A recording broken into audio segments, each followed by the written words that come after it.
ጎቤ ክፍለ ጦር በአካባቢው ሲቪል ልብስ ለብሶ ሲንቀሳቀስ የነበረ የመከላከያ ደህንነት አባል ሙሐመድ ወይኑ በቁጥጥር ስር ውሏል። መረጃው የተገኘው ከአርበኛ ሲሳይ አሸብር ነው። የኦሮሚያ ክልል ልዩ ኃይል ዋና አዛዥ ኮማንደር ጌታቸው ባዙ በታጣቂዎች እንደተገደሉ ተገልጿል። በምዕራብ አማራ ቀጠና ጎጃም አገው ምድር የሚገኘው የቴዎድሮስ እዝ አካል የሆነው የቀኛዝማች ስሜነህ ደስታ ብርጌድ ሁለት አቅጣጫ ላይ የነበረውን የጠላት ኃይል ሙሉ በሙሉ እንዳጠፋ አስታውቋል። ከእንጂባራ የመጣውን ኃይል በቲሊሊ ጅምባይታ እና ኢባሉ አካባቢ ሲመታ፣ ከሰከላ ወደ ሱርታ የተንቀሳቀሰው ኃይል ደግሞ በሱርታ ሚካኤል ላይ ሙሉ በሙሉ ማውደሙን ገልጿል። በዚህ ውጊያ አንድ ዙር 23 ተዋጊ ተደምስሷል። አንድ ካሶኒ በቦምብ ተቃጥሎ ሕይወታቸው የተረፉትም በአልሞ ተኳሽ ተመተዋል። ሁለት ፓትሮሎች ከዙር 23 እና ዲሽቃ ጋር ተደምስሷል። ከዲሽቃ ፓትሮል አንዱ ከጥቅም ውጭ ሆኗል። 12 ክላሽ ጠመንጃዎች ከጠላት ተማርከዋል። ይህ መረጃ የተገኘው ከአፋብኃ ቴዎድሮስ ህዝብ ግንኙነት መምሪያ ነው። በጎጃም አገው ምድር ቴዎድሮስ እዝ አካል የሆነው የጊዮን ብርጌድ ኃይል አድማሱ ሻለቃ ሬሽን ተቀብሎ ሲመለስ በነበረ የጠላት ኃይል ላይ ከአላይታ እስከ አንዲስ ደፈጣ አድርጎ ጥቃት መፈጸሙን አስታውቋል። በጥቃቱም የጠላት ኃይል ተበታትኖ ወደ ግሽ ተራራ ማፈግፈጉ ተገልጿል። በተመሳሳይ የሻለቃ አንሙት ያዛቸው ብርጌድ አዴት አቅራቢያ በሚገኝ ሸዋ ሜዳ ላይ በጠላት ኃይል ላይ ደፈጣ ጥቃት አድርሰዋል።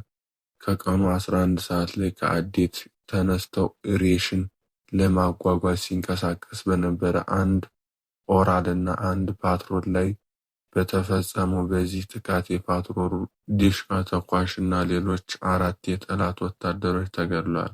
የጠላት ኃይሉ ተልዕኮውን ሳያሳካ መመለሱን ፋኖ ሀብታሙ የሱፍ የዘገበ ሲሆን መረጃው ከአፋብኃ ምስራቅ አማራ ቴዎድሮስ እዝ 1ኛ ክፍለ ጦር ህዝብ ግንኙነት የተገኘ ነው። የአማራ ክልል መንግስት ለአዲስ ዓመት ያወጣቸው የልማት ኢንዱስትሪ እቅዶችን ለፕሮፓጋንዳ ብቻ የሚውሉ ናቸው ሲል አንድ ምንጭ ገልጿል። ምንጩ የአማራ ልማት ማህበረሰብ አልማ በጦርነቱ ምክንያት ከ5 ሚሊዮን በላይ ተማሪዎች ከትምህርት ገበታ ውጭ ቢሆኑም ለጉዳዩ የመንግስት ተጠያቂ ሳያደርግ ለፕሮፓጋንዳ የሚውሉ መግለጫዎችን ብቻ እያወጣ መሆኑን ተናግሯል። አልማ ከህዝብ የሚሰበሰብ ገንዘብ ለራሳችን ደሞዝ ከመክፈል የዘለለ ለሌላ እንዳልዋለ ምንጮች አብራርተዋል። በተመሳሳይ የክልሉ ኢንዱስትሪና ልማት ቢሮ ሰላም በሌለበት አካባቢ ልማት ማስፋፋት አይቻልም ሲል ምንጩ ጠቁሟል። በተጨማሪም ምንጩ እንደገለጸው በአብይ አህመድ ትዕዛዝ በአማራ ክልል የሕክምና ተቋም ግንባታ መቆሙን እና የተጀመሩ ፕሮጀክቶችም እንዲቆሙ መደረጉ ተጠቁሟል።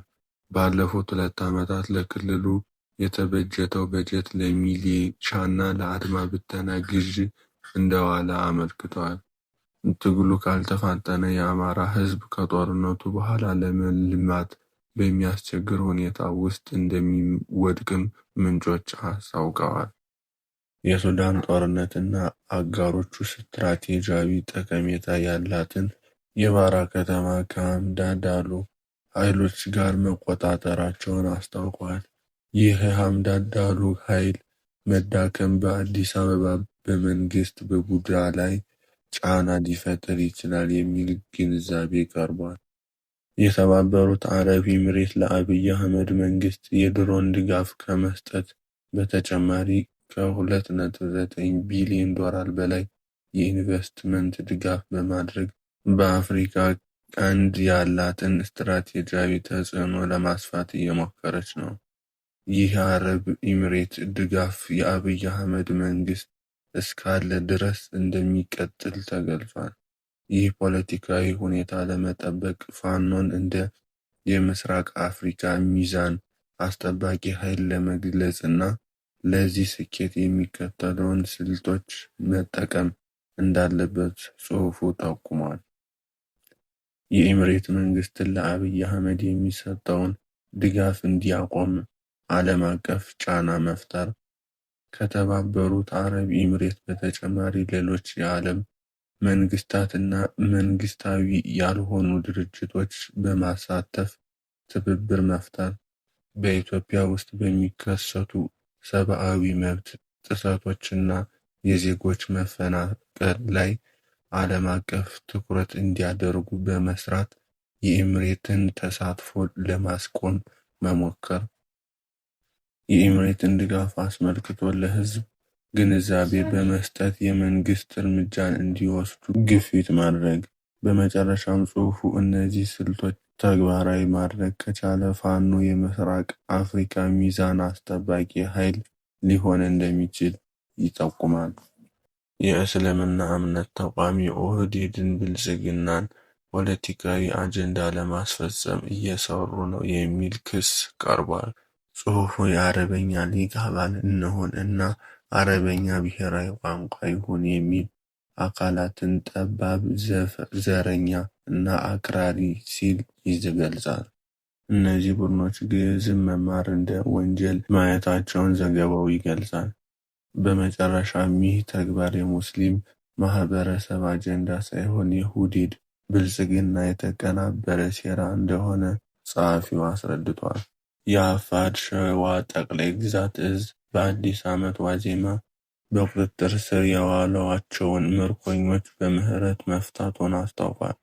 ተቋሙ ዓለም አቀፍ የጦር ምርኮኞችን እየያዘ ሕግ በሚያከብር መልኩ ምርኮኞችን መንከባከቡን ገልጿል። የተፈቱት የቀድሞ ወታደሮች አማራን ሕዝብ ላደረስንበት ሰብአዊ፣ ቁሳዊ ውድመት ይቅርታ የምንጠይቅበት ዕድል ተሰጥቶታል በማለት የአፋብኃ ሸዋ ጠቅላይ ግዛት እዝ አመስግነዋል። በተጨማሪም በአካባቢያቸው በመሄድ የአማራ ሕዝብ የገጠመውን ችግር የፋኖ ትግልን ትክክለኛ ለህዝብ እንደሚያስረዱ ቃል ገብተዋል።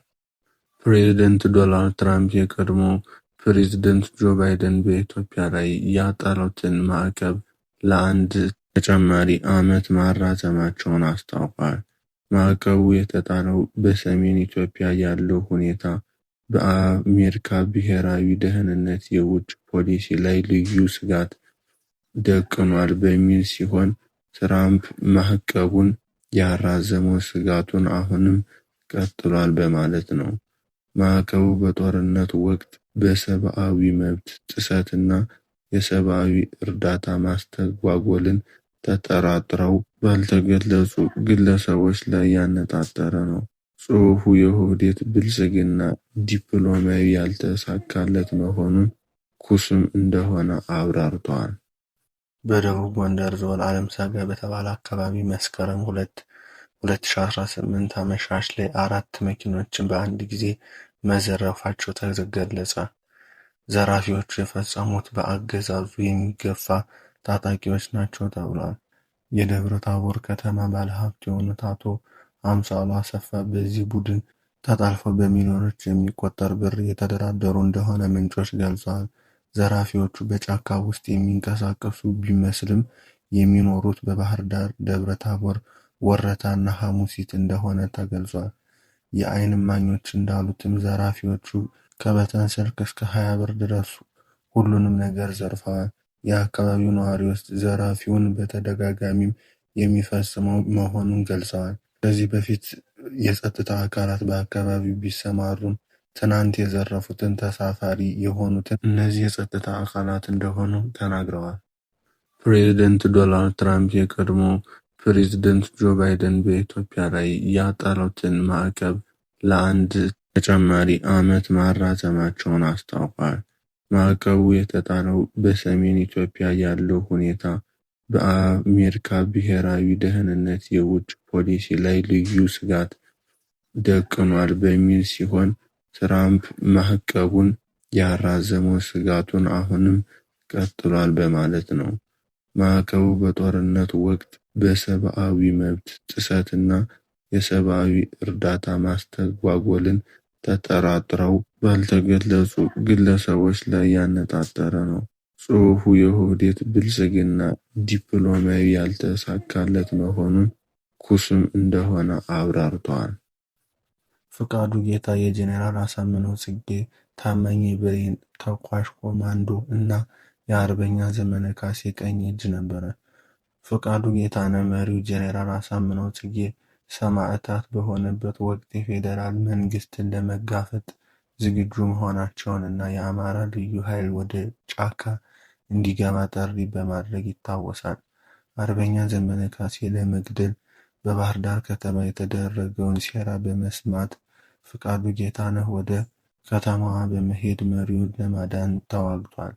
በዚህ እልህ አስጨራሽ ውጊያ ፍቃዱና ጓደኞቹ የጠላትን ከበባት በመስበር እና ዘመነ ካሴን ከሞት ታድገው የክብር ሰማዕታት ተቀብረዋል። ጽሑፉ ፍቃዱ ጌታነህ በሕይወት ባይኖርም መንፈሱ ወንድሞቹን ለዓላማቸው እንዲጸኑና እስከ መጨረሻው እንዲታገሉ እንዳነሳሳ ገልጸዋል። የቀድሞ የፕላንና ልማት ሚኒስትር ዶክተር ፍጹም አስፋው የኢትዮጵያ ብሔራዊ ባንክ አዲስ ገዢ ሆነው በአብይ አህመድ መሾማቸው ተገለጸ።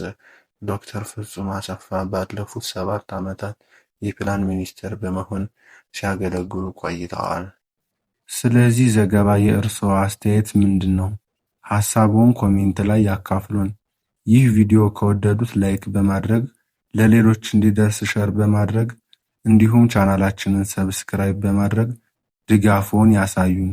መዳረሻችን ድልና ነጻነት የሆነው የአማራ የህዝብ የህልውና ተጋድሎ ተጠናክሮ ይቀጥላል።